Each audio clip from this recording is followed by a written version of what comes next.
ಹರೇ ಶ್ರೀನಿವಾಸ ಹರಿ ಓಂ ಸರಸ್ವತಿ ಶ್ರೀವಾರಿ ಚಾನಲ್ಗೆ ಸ್ವಾಗತ. ಸ್ನೇಹಿತರೆ, ನಾವಿನ್ನೇನು ಅಧಿಕ ಮಾಸ ಮುಗಿಸ್ಕೊಂಡು ಜ್ಯೇಷ್ಠ ಮಾಸ ಬಂದಿದ್ದೋ, ಈಗ ಜ್ಯೇಷ್ಠ ಮಾಸಕ್ಕೂ ಸಹ ಮುಕ್ತಾಯ ಹೇಳೋಂಥ ಒಂದು ಟೈಮ್ ಬಂದಿದೆ. ಈಗ 14ನೇ ತಾರೀಕು ಏನು ಮಂಗಳವಾರ ಇದು ಆಷಾಢ ಅಮಾವಾಸ್ಯೆ ಪ್ರಾರಂಭವಾಗ್ತಾ ಇದೆ.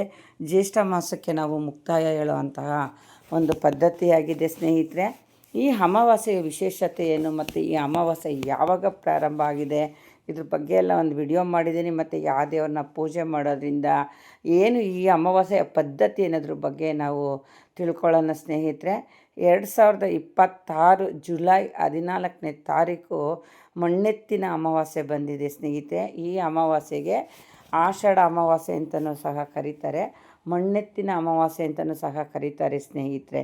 ಮಣ್ಣೆತ್ತಿನ ಅಮಾವಾಸ್ಯೆ ಅಂದರೆ ಇದು ಪ್ರಾರಂಭ ಬಂದು 13ನೇ ತಾರೀಕು ಸೋಮವಾರ ಸಂಜೆ 6:13 ಪ್ರಾರಂಭ ಆಗುತ್ತೆ ಸ್ನೇಹಿತರೆ. ಸೋಮವಾರ 13ನೇ ತಾರೀಕು ಪ್ರಾರಂಭ ಆಗುತ್ತೆ.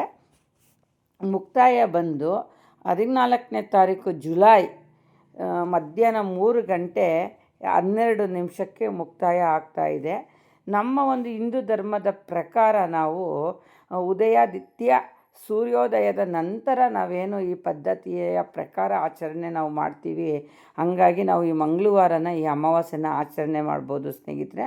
ತುಂಬ ಶ್ರೇಷ್ಠವಾದಂತಹ ಈ ಜ್ಯೇಷ್ಠ ಮಾಸದಲ್ಲಿ ಬಂದಿರೋಂಥ ಈ ಅಮಾವಾಸ್ಯೆನ ನಮ್ಮ ಹಿಂದೂ ಧರ್ಮದಲ್ಲಿ ಭಾಳ ಒಂದು ಪ್ರಾಮುಖ್ಯತೆ ಕೊಟ್ಟಿದ್ದಾರೆ. ಒಂದು ಪದ್ಧತಿ ಆಚರಣೆನ ಒಂದು ಶ್ರದ್ಧೆ ಭಕ್ತಿಯಿಂದ ಭಾಳ ಚೆನ್ನಾಗಿ ಈ ಒಂದು ಆಷಾಢ ಅಮಾವಾಸ್ಯೆನ ಆರಂಭ ಮಾಡೋಣ. ಮತ್ತು ಈ ಆಷಾಢ ಅಮಾವಾಸ್ಯೆಯಲ್ಲಿ ಎಲ್ಲ ದೇವಿ ಪೂಜೆ ಮಾಡ್ಬೋದು, ಯಾವ ದೇವಿ ಪೂಜೆ ಮಾಡೋದ್ರಿಂದ ನಮ್ಗೆ ಏನೆಲ್ಲ ಫಲ ಇದೆ ಅನ್ನೋದ್ರ ಬಗ್ಗೆನೂ ನಾನು ಮುಂದಿನ ವಿಡಿಯೋದಲ್ಲಿ ಹೇಳ್ತೀನಿ ಸ್ನೇಹಿತರೆ. ಮುಖ್ಯವಾಗಿ ಈ ಆಷಾಢ ಮಾಸದಲ್ಲಿ ಯಾವುದೇ ಒಂದು ಶುಭ ಕಾರ್ಯಗಳನ್ನು ಯಾವುದೇ ಕಾರಣಕ್ಕೂ ಮಾಡೋದಿಲ್ಲ. ಮುಖ್ಯವಾಗಿ ಈ ಒಂದು ಮಾಸ ಪೂರ್ತಿ ದೇವಿಗಳಿಗೆ ಒಂದು ಮೀಸಲಾತಿಯಾಗಿರುವಂತಹ ಒಂದು ಪವಿತ್ರವಾದ ಒಂದು ಆಷಾಢ ಮಾಸ ಆಗಿದೆ. ಹಾಗಾಗಿ ಈ ಆಷಾಢ ಮಾಸದ ಪ್ರಥಮನೇ ಬಂದಿರೋ ಅಂತಹ ಈ ಆಷಾಢ ಅಮಾವಾಸ್ಯೆ ಅಥವಾ ಮಣ್ಣೆತ್ತಿನ ಅಮಾವಾಸ್ಯೆ ಬಗ್ಗೆ ನಾವು ತಿಳ್ಕೊಬೋದು. ಅಂತ ಅಂದರೆ ಮಣ್ಣೆತ್ತಿನ ಅಮಾವಾಸ್ಯೆ ಅಂದರೆ ಸ್ನೇಹಿತರೆ, ರೈತರುಗಳು ಭಾಳ ಒಂದು ಶ್ರದ್ಧೆ ಭಕ್ತಿಯಿಂದ ಒಂದು ಕಾಯ್ತಾರಂತೆ ವರ್ಷ ಪೂರ್ತಿ ಈ ಅಮಾವಾಸ್ಯೆಗೋಸ್ಕರ. ಈ ಅಮಾವಾಸ್ಯೆ ದಿನ ಅವರು ಏನು ಒಂದು ಉಳುಮೆ ಮಾಡಬೇಕು ಅನ್ನೋ ಒಂದು ವಸ್ತುಗಳು ನೇಗಿಲು ಅವುಗಳೆಲ್ಲ ಇರುತ್ತೆ, ಅವುಗಳನ್ನು ಪೂಜೆ ಮಾಡಿಕೊಂಡು ಹಸುಗಳು ಮುಖ್ಯವಾಗಿ ಎತ್ತುಗಳನ್ನು ಸಹ ಇಟ್ಟು ಪೂಜೆ ಮಾಡ್ತಾರೆ. ಇಲ್ಲಾಂದರೆ ನಾವು ಎತ್ತುಗಳು ಇಲ್ಲದೇ ಇರೋ ಕಾರಣದಿಂದ ಹಸು ಕರು ಇರೋದ್ರಿಂದ ಎಲ್ಲ ಅವರು ಒಂದು ಉಳುಮೆಗೆ ಸಂಬಂಧಪಟ್ಟಂತಹ ಹಸುಗಳಾಗಿರೋದ್ರಿಂದ ಆ ಹಸುಗಳ್ನು ಸಹ ನಾವು ಮನೇಲಿ ಒಂದು ಇಟ್ಬಿಟ್ಟು ಒಂದು ಪೂಜೆ ಮಾಡ್ಬೋದು. ಮತ್ತು ಹಳ್ಳಿಗಳ ಕಡೆ ಏನು ಈ ಒಂದು ಮುಂಗಾರಿನ ಒಂದು ಬಿತ್ತನೆ ಕಾಲ ಇದು. ಇನ್ನು ಮುಂದೆ ಏನಾಗಿದೆ, ಮುಂಗಾರಿನ ಆರಂಭ ದಿನವೇ ಈ ಒಂದು ಮಣ್ಣೆತ್ತಿನ ಅಮಾವಾಸ್ಯೆ ಅಂತಲೇ ಸಹ ಹೇಳ್ಬೋದು. ಹಲವಾರು ಒಂದು ತುಂಬ ಜನ ಎಲ್ಲ ಅವ್ರವ್ರ ಮನೆಗಳಲ್ಲಿ ಅಡುಗೆ ಮಾಡ್ಕೊಂಬಂದ್ಬಿಟ್ಟು ಒಂದು ಭೂತಾಯಿಗೆ ಒಂದು ಪೂಜೆ ಮಾಡಿ ಸ್ಮರಣೆ ಮಾಡಿ ನಾವೊಂದು ಇಡೀ ಕಾಳು ಹಾಕಿದ್ರೆ ಅದು ಪಲ್ಲ ರಾಶಿ ಕೊಡುವಂತಹ ಆ ಭೂಮಿ ತಾಯಿಗೆ ಒಂದು ಪೂಜೆ ಮಾಡೋವಂತಹ ಪವಿತ್ರವಾದ ದಿನ ಅನ್ಬೋದು. ಮಣ್ಣೆತ್ತಿನ ಅಮಾವಾಸ್ಯೆ ಅಂದರೆ ನೋಡಿ, ಮಣ್ಣಿಗೆ ಒಂದು ಪೂಜೆ ಮಾಡೋ ಅಂತಹ ಅಮಾವಾಸ್ಯೆ ಆಗಿದೆ. ಮಣ್ಣು ಅಂದರೆ ಭೂಮಿ ತಾಯಿ, ಹೊಲ ಗದ್ದೆ ತೋಟ ಈ ಥರ ಎಲ್ಲ ಏನಿರುತ್ತೆ ರೈತರುಗಳು ಆ ಹೊಲಕ್ಕೆ ಎಲ್ಲ ಒಂದು ಹಣ್ಣು ಕಾಯಿಯನ್ನು ತೊಗೊಂಬಂದು ಪೂಜೆ ಮಾಡಿ ಅವ್ರವ್ರ ಮನೆಗಳಲ್ಲಿ ವಿಶೇಷವಾಗಿ ಒಂದು ಅಡುಗೆಗಳ್ನ ಮಾಡ್ಕೊಬರ್ತಾರೆ. ಏನು ಅವ್ರವ್ರ ಪ್ರೀತಿ ಒಂದು ಸಿಹಿ ಪೊಂಗಲ್ ಆಗ್ಬೋದು, ಅವರೆಕಾಳಿಂದ ಆಗ್ತಂತಹ ಒಂದು ಅವರೆಕಾಳು ಅಂದರೆ ಒಂದು ಗುರುಗೆ ಸಂಬಂಧಪಟ್ಟ ಅಂಥದ್ದು. ಹಂಗಾಗಿ ಅವರೆಕಾಳಿನ ಸಿಹಿ ಅನ್ನ ಮಾಡ್ತಾರೆ. ಇದಕ್ಕೆ ವಿಶೇಷವಾಗಿ ಮಾಡ್ಕೊಂಬಂದು ಮಣ್ಣಿನಿಂದ ಅಲ್ಲೇ ಒಂದು ಗೋಪುರ ಥರ ಮಾಡಿ ಅಲ್ಲಿಗೆ ಒಂದು ದೀಪ ಎಲ್ಲ ಅಂಟಿಸಿ, ದೀಪ ಅಮಾವಾಸ್ಯೆ ಅಂತಲೂ ಸಹ ಕರೀತಾರೆ.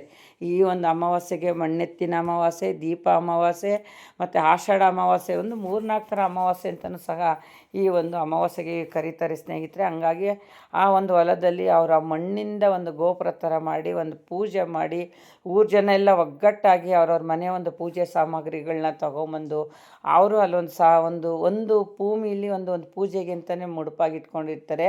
ಆನಂತರ ಅಲ್ಲೆಲ್ಲ ಒಂದು ನೈವೇದ್ಯ ಪೂಜೆ ಕೊಟ್ಟು ಅವ್ರವ್ರ ಹೊಲಗಳಲ್ಲಿ ಮನೆಗಳಲ್ಲಿ ಅವ್ರ ತೋಟಗಳಲ್ಲಿ ಪೂಜೆಗಳ್ನ ಮಾಡ್ಕೋತಾರೆ ಸ್ನೇಹಿತರೆ. ಮತ್ತು ಆ ತಂದಂತಹ ಊಟನ ಅವರು ಒಂದು ದೊಡ್ಡದೊಂದು ಆಲಮರನೋ, ಒಂದು ಬೇವಿನ ಮರನೋ, ಒಂದು ಹಳ್ಳಿ ಮರದಡೆನೋ ಒಂದು ಹಬ್ಬದ ರೀತಿ ಅವರೊಂದು ಸಂಭ್ರಮಾಚರಣೆನ ಮಾಡ್ತಾರೆ ಸ್ನೇಹಿತರೆ. ಎಲ್ಲ ಒಗ್ಗಟ್ಟಾಗಿ ಕೂತ್ಕೊಂಡು ಊಟಗಳ್ನ ಮಾಡಿಕೊಂಡು ಆನಂತರ ಅವರೇನು ಅವರ ಒಂದು ಹಸುಗಳ್ಗೆ ಅಲಂಕಾರ ಮಾಡಿಕೊಂಡು ಒಂದು ಪೂಜೆ ಎಲ್ಲ ಒಂದೇ ಕಡೆ ಪೂಜೆಗಳೆಲ್ಲ ಮಾಡ್ಕೊಂಬಿಟ್ಟಿರ್ತಾರೆ. ಉಳುಮೆ ಮಾಡ್ತಾರೆ. ಫಸ್ಟ್ ಟೈಮು ಭೂಮಿ ತಾಯಿಗೆ ಅವರು ಕಾಲಿಟ್ಟು ಒಂದು ಉಳುಮೆ ಮಾಡಿ ಒಂದು ಬಿತ್ತನೆ ಹಾಕುವಂತಹ ಪವಿತ್ರವಾದಂತಹ ಒಂದು ದಿನ ಆಗಿದೆ ಸ್ನೇಹಿತರೆ. ಯಾರೂ ಈ ಒಂದು ನಾಳೆ ಮಣ್ಣೆತ್ತಿನ ಅಮಾವಾಸ್ಯೆ ದಿನ ತಪ್ಪದೆ ಈ ಪೂಜೆಗಳ್ನ ಮಾಡ್ಕೊಳ್ಳಿ. ಮತ್ತು ಮುಖ್ಯವಾಗಿ ಈ ಅಮಾವಾಸ್ಯೆ ದಿನ ಪಿತೃದೋಷ, ನರದೋಷ, ಶತ್ರುದೋಷ, ಸ್ತ್ರೀದೋಷ, ಕೆಟ್ಟ ದೋಷ ಈ ಥರ ಯಾವುದೇ ಒಂದು ದೋಷ ಇದ್ರೂ ಪರಿಹಾರ ಆಗೋಗುತ್ತಂತೆ ಸ್ನೇಹಿತರೆ. ಅಷ್ಟು ಒಂದು ಪವಿತ್ರವಾದಂತಹ ಅಮಾವಾಸ್ಯೆ. ಒಂದು ಸಣ್ಣದೊಂದು ಕೆಲಸನ ನೀವು ಅವತ್ತು ಮುಖ್ಯವಾಗಿ ಮಾಡ್ಕೋಬೇಕು. ಅಮಾವಾಸ್ಯೆ ದಿನ ಹಳ್ಳಿ ಕಡೆ ಮಾಡುವಂಥ ರೈತರ ಪೂಜೆಗಳ ಬಗ್ಗೆ ಎಲ್ಲ ಆಯಿತು. ನಾವುಗಳು ರೈತರಲ್ಲದೇ ಜನಸಾಮಾನ್ಯರು ನಮ್ಮ ಮನೆಗಳಲ್ಲಿ ಕಳಶ ಊರಿ ಪೂಜೆ ಮಾಡೋವಂಥವ್ರು ಕಳಶ ಊರಿ ಪೂಜೆ ಮಾಡ್ಬೋದು. ನಾವು ಕಳಶ ಏನು ಊರೋದಿಲ್ಲ ಅನ್ನೋರು ಮಾಮೂಲಿ ಅವ್ರ ದಿನನಿತ್ಯ ಹೆಂಗೆ ಒಂದು ಸ್ವಚ್ಛ ಮಾಡಿಕೊಂಡು ಹಿಂದಿನ ದಿವಸನೇ ಸ್ವಚ್ಛ ಮಾಡ್ಕೋಬೇಕು. ಅಮಾವಾಸ್ಯೆ ದಿವಸ ಯಾವುದೇ ಕಾರಣಕ್ಕೂ ದೇವ್ರುಗಳ್ನ ತೊಳಿಬಾರ್ದು ಸ್ನೇಹಿತರೆ. ಅಮಾವಾಸ್ಯೆ ಪೌರ್ಣಮಿ ಟೈಮ್ನಲ್ಲಿ ಮುಂದಾಗೆ ದೇವ್ರುಗಳ್ನೆಲ್ಲ ತೊಳ್ಕೊಂಡು ಅವತ್ತು ಹೂವಿನಿಂದ ಒಂದು ಅಲಂಕಾರ, ಒಂದು ಪೂಜೆಗಳ್ನೆಲ್ಲ ರೆಡಿ ಮಾಡಿಕೊಂಡು ಒಂದು ಅಷ್ಟೋತ್ತರ ಹೇಳಿ, ಒಂದು ನೈವೇದ್ಯ ಅಂತ ಬಂದರೆ ಹಣ್ಣು ಕಾಯಿಂದ ಮಾಡಿಡ್ಬೋದು, ಇಲ್ಲೊಂದು ಸಜ್ಜಿಗೆ, ಕಡಲೆ, ಸಕ್ಕರೆ, ನಿಮ್ಮ ಯಥಾಶಕ್ತಿ ಭಗವಂತನಿಗೆ ಯಾವುದೇ ಒಂದು ನೈವೇದ್ಯ. ಯಾವುದೂ ಆಗಲಿಲ್ಲ ಅಂದರೆ ಮೊಸರನ್ನಕ್ಕೆ ಒಂಚೂರು ನವಣ ಹಾಕಿ ಬಿಸಿ ಬಿಸಿ ಅನ್ನದ ಮೇಲೆ ಒಂಚೂರು ಮೊಸರು ಹಾಕಿ ಒಂದು ಕಲ್ಲು ನವಣ ಹಾಕಿ ಇಡೋದ್ರಿಂದನೂ ಆ ಭಗವಂತ ಪ್ರೀತಿಯಿಂದ ಒಪ್ಕೊಳ್ತಾನೆ ಸ್ನೇಹಿತರೆ. ಹಂಗಿಲ್ಲ ಸಿಹಿ ಮಾಡ್ತೀವಿ ಅನ್ನೋರು ಸಿಹಿ ಪೊಂಗಲ್ ಮಾಡ್ಬೋದು. ಇಲ್ಲ ಬರೀ ಬೆಲ್ಲದ ಮೇಲೆ ನೀವೊಂದು ನೈವೇದ್ಯ ಪೂಜೆ ಮಾಡ್ತೀವಿ, ಒಂದು ತುಪ್ಪದ ಬತ್ತಿ ಇಕ್ಕಿದ್ರೂ ಆ ಬೆಲ್ಲನೂ ಒಂದು ನೈವೇದ್ಯಕ್ಕೆ ಸಮಾನ ಆಗುತ್ತೆ. ಹಂಗಾಗಿ ನೀವೊಂದು ಯಥಾಶಕ್ತಿ ನಿಮಗೆ ಆದಂತಹ ಒಂದು ನೈವೇದ್ಯಗಳನ್ನ ನೀವು ಪೂಜೆ ಮಾಡ್ಕೊಳ್ಳಿ. ನಾನು ವಿಡಿಯೋಗೋಸ್ಕರ ಇವತ್ತು 2 ಬಾಳೆಹಣ್ಣು ಇಟ್ಟು ಒಂದು ಪೂಜೆ ಮಾಡಿದ್ದೀನಿ ಸ್ನೇಹಿತರೆ. ಈ ಪೂಜೆ ಎಲ್ಲ ಆದ ನಂತರ ನೀವು ಹಸಿರು ಕಲ್ಲರ್ ನಿಂಬೆಹಣ್ಣು ತೊಗೋಬೇಕು. ಎಲ್ಲೋ ಕಲ್ಲರ್ ನಿಂಬೆಹಣ್ಣು ತೊಗೋಬಾರ್ದು ಸ್ನೇಹಿತರೆ. ಯಾಕೆಂದರೆ ಹಸಿರು ಕಲ್ಲರು ಭಾಳ ಶಕ್ತಿ ಅಂತೆ ನಿಂಬೆಹಣ್ಣುಗಳಲ್ಲಿ. ಹಣ್ಣಾದಮೇಲೆ ಸ್ವಲ್ಪ ಪವರ್ ಕಡಿಮೆ ಆಗುತ್ತಂತೆ. ಹಂಗಾಗಿ ನನಗೆ ಹಸಿರು ಕಲ್ಲರ್ ಇಲ್ಲ, ನಾನು ಎಲ್ಲೋ ಕಲ್ಲರ್ ನಿಂಬೆಹಣ್ಣಿಂದನೇ ನಾನು ಒಂದು ವಿಡಿಯೋ ಮಾಡಿ ತೋರಿಸಿದ್ದೀನಿ ಸ್ನೇಹಿತರೆ. ಹಸಿರು ಕಲ್ಲರ್ ನಿಂಬೆಹಣ್ಣ ತೊಗೊಂಡು ನೀವು ಅವತ್ತು ದೇವ್ರ ಮನೆ ಏನು ನೀವು ಒಂದು ಪೂಜೆ ಮಾಡಿರ್ತೀರಲ್ಲ ಅಲ್ಲೊಂದು ಪೂಜೆಗಿಟ್ಟು ಒಂದು ಸಂಕಲ್ಪ ಮಾಡಿ ನಿಮ್ಮ ಇಷ್ಟಾರ್ಥನೆಲ್ಲ ಕೇಳ್ಕೊಳ್ಳಿ.